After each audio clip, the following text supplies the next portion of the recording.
Welcome to this summary of Chapter 3, which is an introduction to some basic and important grammatical terminology. It is a good idea to put time and energy into this chapter, since you will benefit from this when moving on to working with the rest of the book. This is what we will bring up in the audio lecture: word classes, grammatical phrases, and clause elements. The difference between word class and clause element. Clause types, main clauses and dependent clauses. We will also look briefly at some examples of why it is useful to learn about the building blocks of language.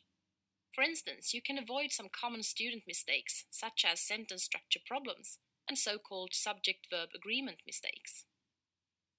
So, what is a word class, ordklass in Swedish? Well, you can describe it as a category of words that have something in common. They share some characteristics, and these can relate both to the form and the meaning of the words. For instance, a verb can usually be used in both the present and past tense. I walk and I walked, something that we will look more into in Chapter 5. We often recognize 9 word classes in English grammar: nouns, like computer; verbs, like swim; adjectives, like amazing; adverbs, like amazingly; pronouns, like he; numerals, like 5; prepositions, like for; conjunctions, like but; and interjections, like ouch. You probably recognize most of these terms from Swedish, where they are very similar, all except the word noun that corresponds to substantiv in Swedish. The word class can be open, which means that new members can be added all the time. For instance, a new word that is borrowed into the language from another language typically belongs to one of the open word classes: nouns, verbs, adjectives, and adverbs. In the closed word classes, pronouns, numerals, prepositions, conjunctions, and interjections, new words occur much more seldom. One example of a new word in a closed word class in Swedish is the pronoun hen, which has grown in popularity over the last few years. You can read about word classes in section 3.2 in the book.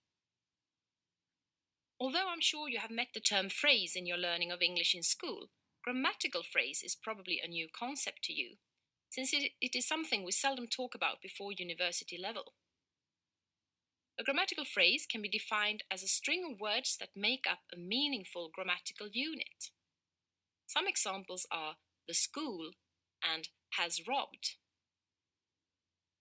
Sometimes a phrase consists of only one word, for instance, school and robbed, but typically it consists of one obligatory word, the head, and one or more other words, for instance, modifiers, which we will talk more about later.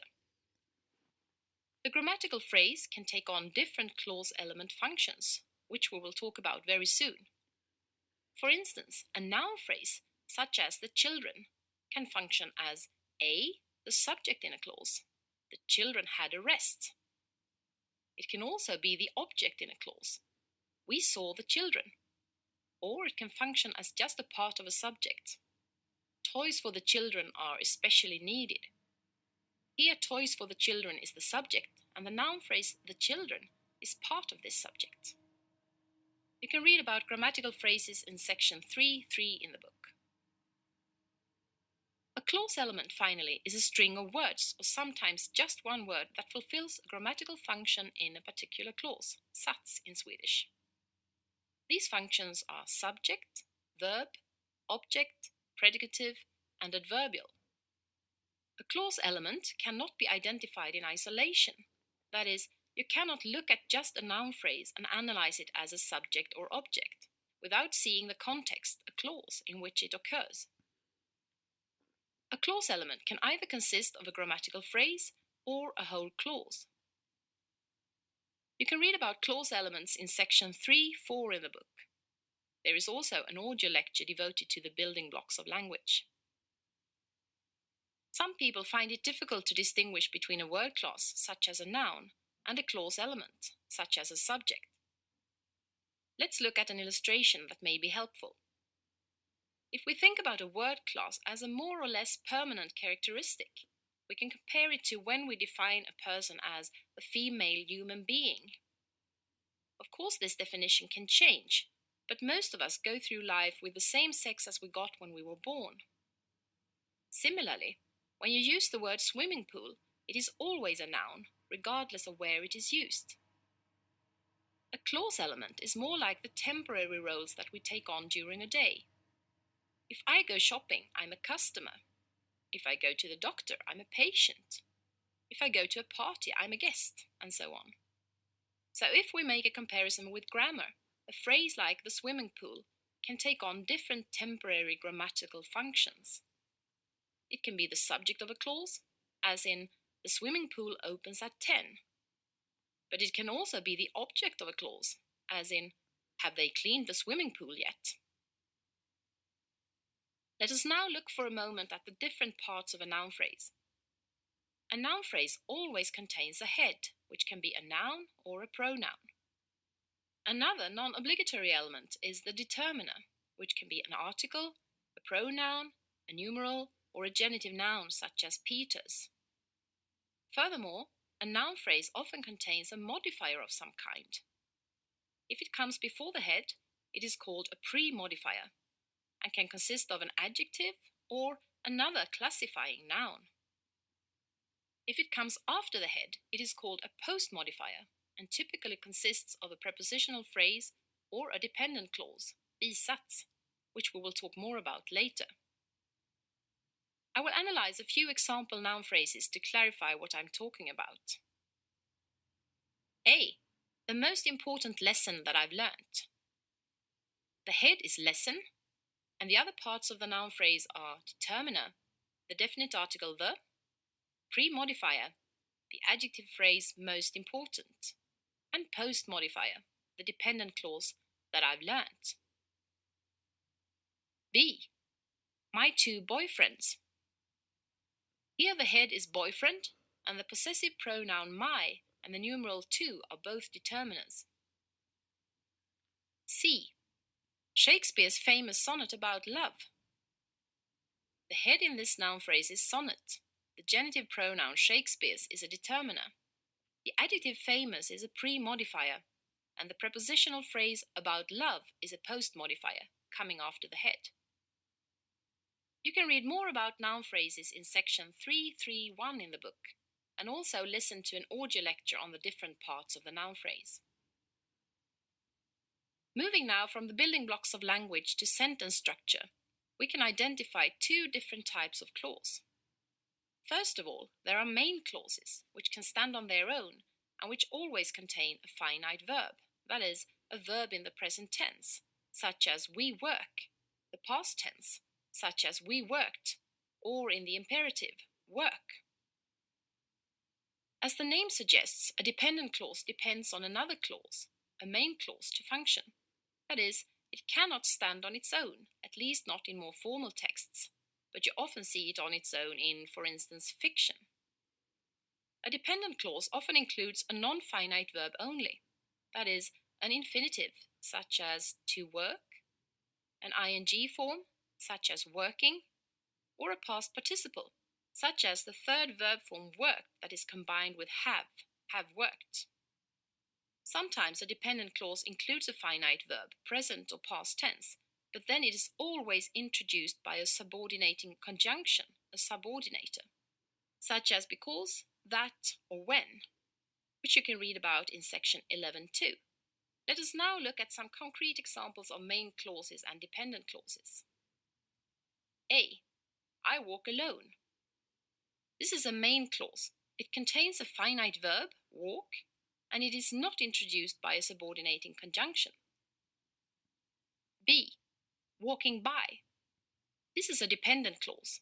It only contains a non-finite verb, walking, and thus cannot stand on its own, but has to be joined to a main clause in order to function. C. Before I go home. This is also a dependent clause. It's true that it contains a finite verb, go, but the clause is introduced by a subordinator, before, and thus the clause cannot stand on its own but has to be joined to a main clause. D. I was 21 years when I wrote this song.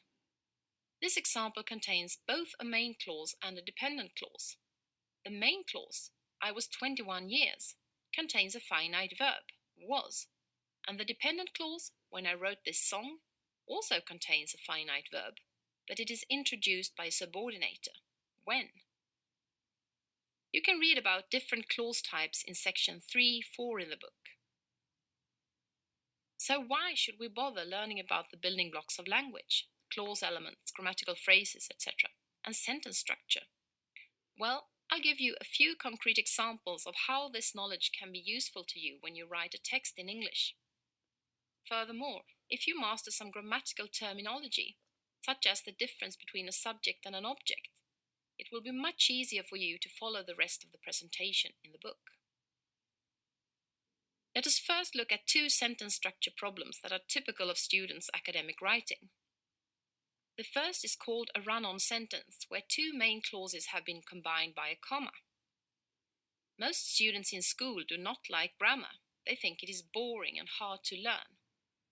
This is something you often see in fiction, but it's not generally accepted in more formal styles, such as academic texts. If you know what a main clause is, that is, a clause with a finite verb not introduced by a subordinator, you can avoid run-on sentences. In this example, you would simply split the sentence in two, since each of these main clauses can stand on their own. The second example is a so-called sentence fragment, that is, a piece of language that cannot stand on its own, in this case, a dependent clause. This is a warm place with no suffering or pain, where everybody feels loved and safe. So if you know what a dependent clause is, and that it shouldn't stand on its own in formal writing, again, it often occurs in less formal texts, you can avoid sentence fragments. In this example, you would simply join the dependent clause, which contains a finite verb but is introduced by the subordinator where to the previous main clause. The last example shows how you can avoid one of the most common mistakes in English if you know about the different parts of a noun phrase. Even if you know the rule for subject-verb agreement, that is, when to put an S on the verb when the subject is in the third person singular, it is easy to make mistakes when the subject is a noun phrase that includes two nouns. Here, the sale of the nuclear stations is the subject, but it is the word sail, not stations, that is the head of the noun phrase, and therefore this is the word that decides the form of the verb. So the verb has to be is, not are, even if it's easy to be misled since stations, which is part of the post modifier, comes closer to the verb. In the next example, on the other hand, the head of the noun phrase eyewitnesses is plural even though the word next to the verb murder, which is part of the post modifier, is singular. This means that the verb has to be plural as well, so we use were rather than was. So, here you can see that some knowledge of grammatical concepts, such as main clause, dependent clause, and noun phrase, can help you avoid some of the pitfalls in English grammar. You can read more about how to avoid sentence structure problems and subject-verb agreement mistakes in section 3-5 in the book, and there are also audio lectures devoted to both these areas.